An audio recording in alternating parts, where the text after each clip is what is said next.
Bangladesh cricket ইতিহাসের সফলতম তো বটে আলোচিত বর্ণিল এক চরিত্র সাকিব আল হাসান। 22 গজে দীর্ঘদিন রাজত্ব করেছেন তিনি।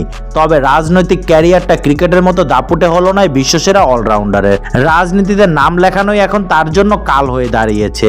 সবশেষ জাতীয় সংসদ নির্বাচনে আওয়ামী লীগ মনোনীত প্রার্থী হিসেবে সংসদ সদস্য নির্বাচিত হয়েছিলেন তিনি। তবে মাত্র 7 মাসের মাথায় গণ আন্দোলনের মুখে পতন হয়েছে সেই সরকারের। ফর্মটা পক্ষে কথা বলছে না আগের মতো।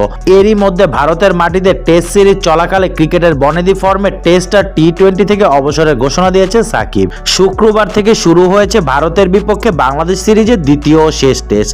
তার আগে বৃহস্পতিবার কানপুরে বাংলাদেশের তারকা অলরাউন্ডার জানিয়ে দিলেন টি-20তে নিজের শেষ ম্যাচটা এরই মধ্যে খেলে ফেলেছেন তিনি। টেস্ট ক্রিকেটের বিদায়টা নেবেন তিনি দেশের মাটি থেকে। অক্টোবরে দক্ষিণ আফ্রিকা সিরিজে শেষবারের মতো বাংলাদেশের হয়ে সাদা পোশাকে দেখা যাবে তাকে। অবসরের কথা জানিয়ে সাকিব প্রেস কনফারেন্সে বলেন, আমার মনে হয় টি-20তে আমি আমার শেষ ম্যাচ খেলে ফেলেছি। মিরপুর টেস্টে দক্ষিণ আফ্রিকার বিপক্ষে খেলতে পারলে সেটা হবে আমার শেষ টেস্ট। অবশ্য দেশে ফেরা নিয়ে সাকিবের কিছু ঝামেলা আছে। বৈষম্য বিরোধী আন্দোলনে হত্যাকাণ্ডের ঘটনায় একটি মামলার আসামি তিনি। দেশে ফিরলে গ্রেফতার বা অন্যায়ভাবে হয়রানি একটা শঙ্কা আছে।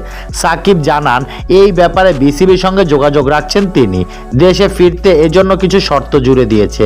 সাকিব বলছিলেন, আমি যেন গিয়ে খেলতে পারি এবং নিরাপদ অনুভব করি। যখন দেশের বাইরে আসার দরকার হবে, দেশের বাইরে আসতে যেন আমার কোনো সমস্যা না হয়।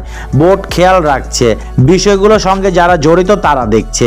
তারা হয়তো আমাকে একটা সিদ্ধান্ত দেবেন, যেটার ভিত্তিতে আমি দেশে গিয়ে খুব ভালোভাবে খেলে অন্তত টেস্ট ফরম্যাটটা ছাড়তে পারবো। দেশের মাটিতে টেস্ট ক্রিকেটকে বিদায় জানানোর প্রসঙ্গে সাকিব বলেন, আমার কাছে দেশের সমর্থকদের সামনে টেস্ট ক্যারিয়ার শেষ করাটা উপযুক্ত হবে বলে মনে হচ্ছে। বাংলাদেশ ক্রিকেট আমাকে অনেক কিছু দিয়েছে এবং এই ফরম্যাটের শেষটা আমি ঘরের মাঠেই করতে চাই।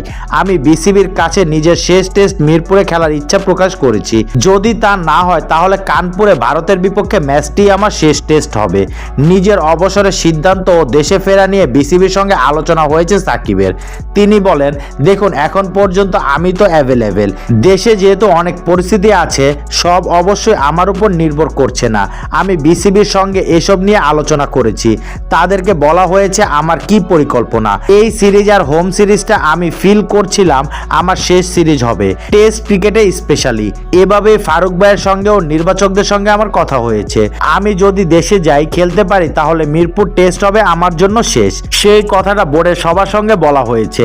তারা চেষ্টা করছে কিভাবে সুন্দরভাবে আয়োজন করা যায়।